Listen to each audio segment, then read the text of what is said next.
Happy National Fossil Day.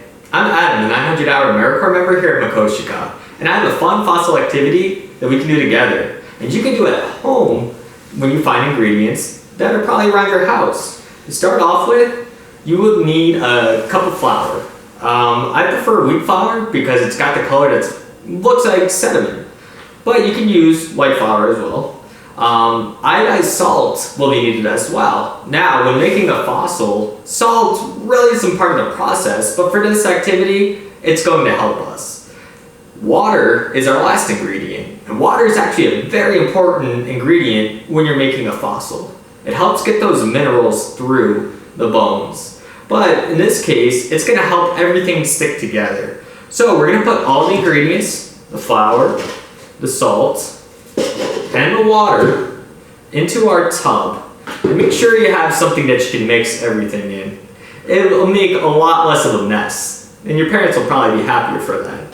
So you're going to want to get your hands in there, and you will get messy, but don't worry, you can always wash your hands afterwards. And I recommend you do that anyways, especially if you're going to go out and play or have something to eat. So after mixing it together and kneading it like you're making pizza dough, not from New York, so I absolutely love pizza, you're going to end up with this, a sort of blob of dough. And this dough is going to be used to make your fossil. So what you want to do is take a chunk and roll it in your hand. So you're going to make like a ball. You can even go like this, and then you're going to squish it together like a pancake. And put it on a paper plate.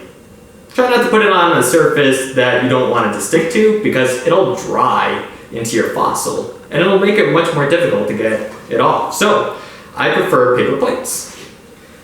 And most important, we're going to need a friend to help make our fossil. Now we're making a specific fossil called a trace fossil. And for that, you need an animal in order to walk on your sediments. Here in Makoshika, we have dinosaurs, so I have some dinosaur friends that we can pick. Let's see. This is my absolute favorite. This is a T-Rex. So, we have our sediment, we have our animal that's ready to walk, and look at that. He left behind footprints. If you leave this out in the sun, it'll dry out, and it'll become a fossil. And this one you get to keep. So, I really encourage you to try this activity because it'll help you learn about how fossils form, and you get a really cool fossil that you can keep for yourself. Thank you, and have a happy National Fossil Day.